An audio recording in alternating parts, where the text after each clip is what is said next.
At the Peugeot Talbot car factory at Ryton in Coventry, the production line has been stopped for the monthly briefing. It's part of a management revolution.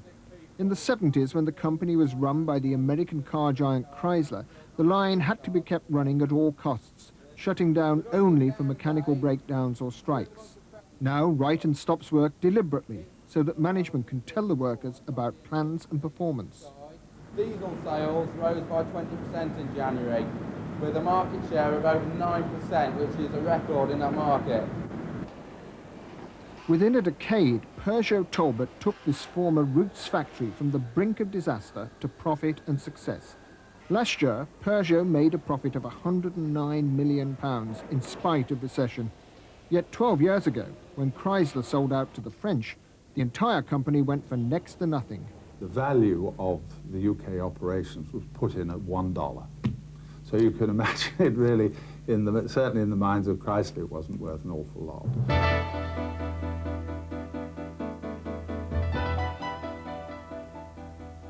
These cars represent the best of an era, the Roots era in British motor car history, when models like these, with neat lines and smooth performance, meant good times for the Roots brothers, William and Reginald. They prospered, but not just because they built good cars, they were great salesmen too. The Roots brothers created an empire. Their models became familiar names: Minx, Talbot, Super Snipe. Demand for this type of mass-produced popular car boomed. By the end of 1961, Ryton was at full capacity, making 150,000 cars a year. But the government refused planning permission to expand in the Midlands, demanding that a new factory be built in an area of high unemployment. And this is a great moment for Linwood and for the Roots Group, and it is a great boost for Scotland, and we all hope that it will strengthen the whole British economy. The Linwood factory near Glasgow was opened with much optimism in 1963. But times were changing, and the plant soon ran into trouble. Despite generous government aid, an appalling strike record and outdated models drained the company's resources. Roots was even forced to borrow from its dealers. In the meantime, the American car maker Chrysler had moved in and started to invest in the company. In 1970, at the request of the Roots family, the Americans took full control. They decided to run the company from America. Panorama reported on the Detroit connection. Hello, Bowater House, London. This is Detroit. I have a daily transmission for you. Are you all set? Okay, going over to data. Plugged in, switched on, the Chrysler Corporation of America sends the orders of the day sizzling across the Atlantic. This is the Detroit connection, the umbilical cord that's been pumping lifeblood into its feeble British subsidiary for 11 years. But that's not how things were seen by the British management. Because of the time difference between here and Detroit, somebody would bounce into the office and have their coffee in Detroit and think they would ring up the little old UK to find out how we were doing. By that time, we would be at the end of a rather bloody day, probably, and have to describe the problem. Our colleague in the States would say, well, this is how you tackle it, and almost give us the words. We would respond in the best way we could. The next day, we would see the trade unions, tell them, in effect, what we've been told to tell them, and 24 hours later, an American voice would appear on the phone. How did you get on? We told them exactly what you said. Great. But then they went on strike. Jesus H. Christ, they would say, get them back to work. And therefore we would have 24 hours of trying to persuade people to come back to work, giving a bit here, telling them it wasn't really our final offer and could we have another meeting and so on. And of course that weakened the management position. Faced with increasing losses worldwide, Chrysler eventually sold its European factories, including Ryton, to the Peugeot Citroen Group of France. When Jean-Paul Parer, chief executive of Peugeot, announced they were buying the European part of the Chrysler Corporation of America, he dropped a bombshell into the world's car industry. Les sommes qui ont été versées par le gouvernement. Inside 4 years, the small firm from Sochaux in Alsace, ruled by the paternalistic Peugeot family, had taken over first the technical wizard Citroen, then part of a financially strained American giant. They had become Europe's largest vehicle maker, and one of the largest in the world. It was said at the time that the French didn't actually want the British manufacturing end of the Chrysler company, hence the $1 price tag.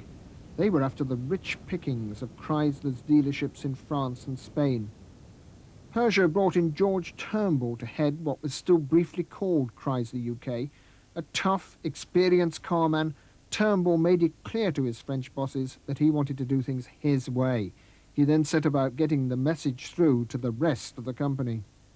If anything went wrong, and I wanted an inquiry about it, they used to bring out what they call the Chrysler Manual. Procedures and systems to be adopted if this or that happens. And I said, well, I don't want to know about it. Put it away. Throw it away. Get rid of it. Because that is just a recipe for excuses. There's nothing else in that manual. So let us start again. But of course, this was so deeply inbred in the organization, very hard to root it out quickly. I think that perhaps, in a way, much of the old guard that was there when I arrived showed that they really didn't have the level of competence I really wanted to try and pull that company together. And gradually they were phased out or left in various ways. And I ended up with a very good and strong team. What sort of proportion of the management did you change in this way? Oh, I should think well over half of the senior people actually left. It was as difficult a boardroom job as any in the troubled British car industry. Turnbull sat out a bitter 15-week strike about pay and won a significant victory over the unions. 2 years later, after continuing losses, he reluctantly took the toughest decision of all, to close the Linwood plant. Even the government failed to change his mind. I had a lot of pressure put on me when I closed Linwood, particularly by the Scottish office. George Younger insisted that I went to the Cabinet Office and had a long discussion. And I won't say how much, but he did suggest that maybe the government might offer, mind you, Conservative government by then, maybe the government could offer 100 million to keep the place open. And I said, it's not enough. And Norman Tevitt was there. He was the Minister for Industry, and I could see him quietly nodding in the background because he knew, and I knew, that it had to be closed. In 5 years, the Peugeot workforce was cut from 31,000 to 6,000, but Turnbull did more than simply reduce numbers. He provided a sort of creative destruction at the time. He questioned the old ways, the old assumptions. He brought in new standards about manufacturing. So I would see his contribution as reasserting managerial authority, encouraging a process of creative destruction, questioning the old patterns, and starting to give some confidence to people. Some people who'd been around there a long time, that actually they could make a better show of this operation. Andrew Pettigrew and his colleague Richard Whipp studied Peugeot Talbot while analysing the performance of a number of major UK companies. They were seeking to define the qualities needed for the successful management of change. There were common factors associated with both high-performing firms in an industry like automobiles and an industry like merchant banking, which is sort of counterintuitive. You wouldn't expect that a high-performing merchant bank would have characteristics similar to a high-performing car company. And we've reduced these things down to 5 factors. These were identified in Pettigrew and Whipp's study carried out for Warwick University's Centre for Corporate Strategy and Change. In their book, Managing Change for Competitive Success, Peugeot provides some striking examples of how such strategies operate. First, leading change. We deliberately use the term leading change and not leadership. Leadership implies great companies can be sorted out by individuals, and they can't. That's a myth. Individuals can still have an impact, but it's really a question about building teams, building complementary assets, groups of people who provide different skills and knowledge, bring different things to the party, and then work together with good quality relationships in an executive team. And it's also, of course, providing the right form of leadership for the circumstance. At Peugeot, George Turnbull was exactly the right kind of leader to shake up a sinking company. The fact that George Turnbull used to play rugby for Coventry, today he would be described as being very competitive. I think 20 years ago he might have been described as being a bit dirty. The fact he was physically quite a tough-looking character And that came through in his personality. But Turnbull wasn't just tough. To promote dialogue, he also initiated regular meetings with the unions. They had an opportunity to listen to me, and then they could ask me questions, and it was a free-for-all. And as I used to say, you can say what you like, you can criticize me, you can criticize the management, but don't be rude. That's all I'm saying. I don't want that, but you're free to say what you like, and you must debate with me if we've got a difference of view. Now, the first few of those sessions that I had, and I remember in particular at Wrighton, it was not a very constructive discussion. But you see, they thought, well, here, it's a 7-day wonder, we're never going to see him again after this. But I believed always that once you start, you've got to go on. I always got a very good ride with them, and I enjoyed it, and I think in a way they began to appreciate the advantages of having a face-to-face with me. Turnbull's head of personnel was Geoffrey Whalen. They'd worked together at British Leyland, and, teamed up again at Peugeot, they were keen to implement what were then progressive policies. Essentially, I think, trying to decentralise decision-making, decentralise responsibility and authority down as far as we could. Trying to involve the shop floor people much more in the business by communicating with them much better, by giving them responsibility down at shop floor level. George Turnbull was succeeded by Geoffrey Whalen as managing director in 1985. Whalen's style of leadership was different, but he continued the policies of devolving responsibility and improving communications, part of what Professor Pettigrew calls linking strategic to operational change. In some companies, this simply does not happen. People at the top pulling levers which aren't connected up to anything. They set off with great designs, and because they haven't linked their vision to the rest of the organisation, it doesn't get delivered.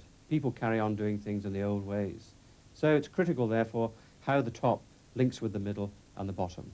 And in Peugeot, this was done by, first of all, making clear where the top wanted to go, building a coherent picture amongst the top team, in this case an executive committee, linking that executive committee effectively to an operations committee, having good quality relationships between Geoffrey Whalen and the management cadre at different levels. So ad hoc meetings when key events were going on, so people understood what was happening, why it was happening, and what they had to do. This is the Executive Management Board at Peugeot Talbot. It doesn't just take decisions, it also sets into motion an elaborate but effective system of communicating with the workforce known as cascade briefing. It means that decisions made in this boardroom have to be passed down to the shop floor within, at the most, a few days. For example, a red classification means a document must reach everyone in the plant within 24 hours. We are quite neurotic in trying to make sure that that information gets to our employees before the end of the shift. As the people come out of Wrighton, they can buy the Coventry Evening Telegraph. They will get home in time for the evening news, Midlands Today, and they will hear the information there, unless, as a company, we get the information to them whilst they are at work. We, your negotiating committee... In the car industry, it was traditionally the unions which passed on management decisions to the workforce. At first, they fiercely opposed the new system, fearing that the power and the influence of the shop stewards would be eroded. A return to work. Duncan Simpson addressed mass meetings in the militant 60s as a senior steward at Wrighton. Today, he is a full-time union official. We were cynical of the company's motives when they introduced this significant and dramatic change in communications, taking away the onus and the responsibility of the trade union side and the company taking full responsibility for it. But whilst we still have our reservations about the bypassing of shop stewards and management going straight to the shop floor, those fears haven't necessarily materialised. Evidence says, and it's there through the negotiating structures, that the organisation hasn't died a death. They're still alive and kicking. Our shop stewards still function in an effective, constructive and underlying responsible manner. So possibly we were over-suspicious, but after all, in this game at times you have to be. Well, I think shop stewards now are having the opportunity of constructing with the management a different way of running the company, of trying to involve themselves and involve their people in improving the company. in the 1970s, their role was a confrontational one. That was the way it had developed. I don't think ultimately that was very satisfying for them. It may have been satisfying in the short term, give them a quick fix sometimes, a bit of excitement, but ultimately it led to lots of heartache.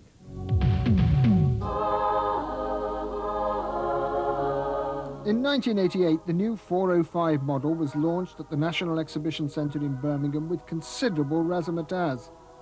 But when they brought on the dancing girls, it wasn't just for the suppliers and dealers, it was for the 7,000 workers and their families as well.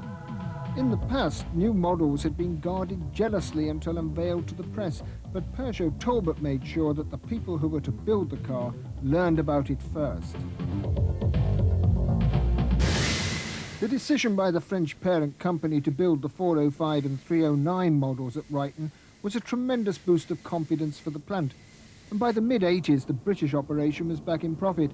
It was a success achieved not by massive investment in new technology, but by good management of human resources. Here at Peugeot Talbot, the cars aren't built by robots, but by people. In fact, there are about 2,500 people employed here at Ryton in Coventry. And the management say that far from robots being essential for quality car production, there are still many jobs in the industry that are best done by a pair of human hands. Quality control is now the responsibility of the shop floor. The grade of quality inspector was abolished years ago. A team works on every car, and the company knows which individual worker carried out each separate task. Responsibility for faults can be traced and the cause is rectified. The result has been fewer faults and improved quality. Peugeot's management regards the workers, its human resources, as assets, not liabilities. Another of the Warwick University management principles, as Professor Whipp explains. In the 1980s and particularly the 1990s, the automobile industry will require not only quality cars, but a variety of cars to meet a variety of markets. The result for companies such as Peugeot Talbot is that they will need workers who are educated and who can carry out very often a range of tasks and have the skills to go with them. Peugeot Talbot has put, I would say, comprehensive efforts into ensuring through training, communication and development that sort of multi-skilled worker results. Peugeot Talbot has an in-house video unit which makes training tapes. Some of these form part of an induction course for new recruits which lasts several days. What's more, every worker receives a copy of the company charter, a key statement of the company's policies. It says, as well as providing decent pay and conditions, these policies ensure that employees are properly trained, are treated with respect, are listened to, and are kept informed. I try to operate the company in the way in which I try to operate my life. And I suppose most people, in their own different ways, try to do that as well. I believe very much that if we can try to treat everyone in the company in a normal, quiet, civilized, reasonable way, then although at times that may not be easy, on the whole it will evoke the right kind of responses from people. Yeah, I mean, fair enough, they say something like, and then they ask questions, if you've got out to say, or any grievances or whatever, they take notes down, and sometimes they take notice, sometimes they don't, you know. I mean, like I say, you get an answer back, but it's not always the answer that you want, you know what I mean? Well, I think they tell us enough. They tell us what they want us to know. So it helps us in the way that the management keep us well informed. We always find that we've had enough feedback from the management to keep us informed of what procedure the factory's going through at the moment.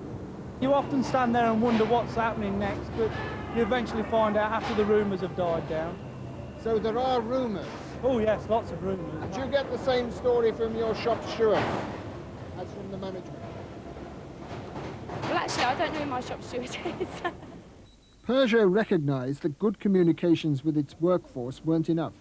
The company also had to form closer relationships with its suppliers and dealers, part of the fourth principle for managing change, assessing the environment. The company in the 1980s particularly has become, for want of a better term, an open learning system. What one means by that is rather than merely collecting information, say, on its markets, on its industry, it actually has developed quite sophisticated ways of ensuring that that knowledge is up to date, is sharp, is relevant. Now, the two best examples of that are in their new relationships with their dealers, and also a new set of relationships with their customers through their suppliers. But if the dealers in particular were to supply that information about consumers, they had to be properly trained and motivated. So the company fitted out part of its Coventry headquarters as a complete car showroom. The Sales and Marketing Institute, as it's rather grandly called, is used for regular courses for salesmen and dealers. Like other car manufacturers, Peugeot has found it's a policy that pays dividends. It's very different now from the days of Chrysler's American management, as Neville Townsend, a Chrysler then Peugeot dealer in Leicester, well remembers. They were almost an expatriate bunch who appeared as though they were doing a tour of duty over here. Charming fellows, highly motivational. They lived a good lifestyle, which they shared with us on occasions. But it was a tour of duty, and they waved goodbye and away they went back to America again. Contrasting that with Peugeot, we've got Geoffrey Whalen and his team. Now, you couldn't really have a more stable management. And I think in many ways, as dealers, we have modelled ourselves on a lot of Geoffrey Whalen's philosophies. Cascade briefing, for instance. This is part and parcel of the way that managers manage in most Peugeot dealerships these days. In, I suppose, the earlier days of the 1960s and 70s, very much it was a question of allow the dealers to get on and sell as they saw fit. In the 1980s, with the sort of retail revolution that's gone on in the high street, you have a very different set of consumers. They expected, quite frankly, the same sorts of service that they would get at Next and other major retailers.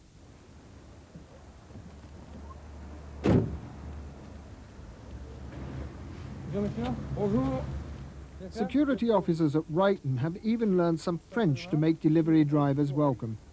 Peugeot takes care of its suppliers, and in this area, once more, things have changed.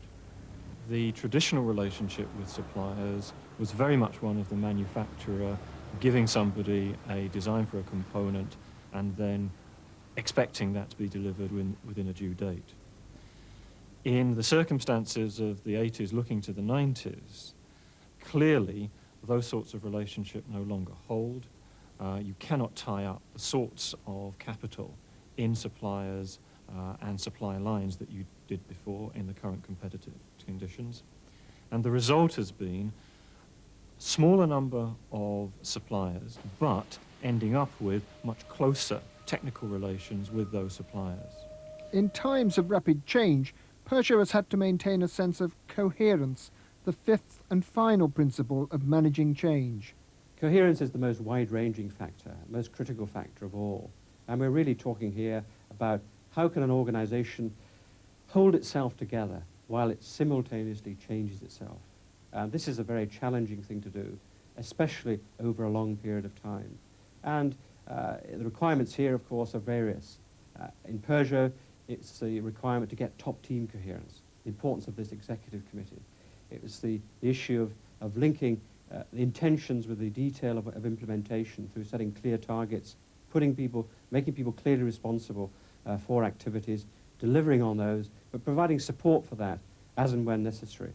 It meant building the right kinds of skills and knowledge and attitudes into the organization so that people wanted to deliver. They were motivated to deliver when change was actually necessary. And of course, it also meant handling a variety of different changes at the same time. One's overall management style is crucial to this. I actually believe that people will respond better, senior people and people right through the organization, if the problems of a company are discussed in a sensible, level-headed, quiet way, understood by everyone, and then one tries to solve those problems, tackle those problems in the same kind of way, using communication, using discussion and so on, properly, systematically. I don't think there's too much place, in my view, for banging big drums and being terribly dictatorial about things. I don't think that's the way to do business. The 5 principles for managing change interact, and the manager has to keep them balanced and under control. I suppose, to put it in circus terms, the critical skills you would have would be something like a juggler. You'd have to be able to deal with a variety of issues at the same time, throw a number of balls up in the air at the same time and keep them up there. He would also have to remember that, of course, the platform he was standing on was changing, though unfortunately the world doesn't stand still. While a car company like Peugeot or a merchant bank is trying to reach the new standards, perhaps, that some of their competitors are actually articulating, while they're chasing those standards are actually accelerating away from them. When I talk to Andrew Pettigrew, I don't find myself disagreeing with his basic tenets. But I don't think that we in business would necessarily use quite the same expressions.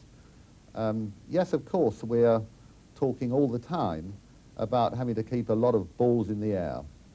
We're talking about having to look at the marketplace all the time very carefully. We've got to make money. We've got to look after our dealers. We've got to be very aware of sales and marketing and all the problems of sales and marketing. We've got to make sure that our relationships with government are proper. We've got to see that our relationships with our French colleagues are proper. We've got to manage our people properly. There are all sorts of things that we're constantly reviewing all the time. The Warwick study isn't a blueprint for management success, but it does provide a broad analysis of how the performance of companies is linked to their skill in managing change. If you think of the changes we've had in our company in recent years, we were 30,000 people in the early 70s. 5 years ago, we were 4,000 people. We moved from 7 variants on the 309 car to 84 variants when we have the 309 and the 405 cars. All of that has meant change, not just in building the motor car, but in selling the motor car, in our after-sales service, in the supply of parts, throughout the commercial areas. All of those have required a tremendous amount of commitment to change from employees throughout the whole company. And that is what will give us our commercial edge in the future. Keeping that edge won't be easy. Peugeot Talbot thrived in an improved industrial relations climate when there was strong demand for new cars. In the 90s, it faces the increasing challenge of the Japanese and the standards they set for quality and efficiency. Has it moved far enough and fast enough in the 80s to meet this challenge? Was the $1 bargain really such a bargain after all?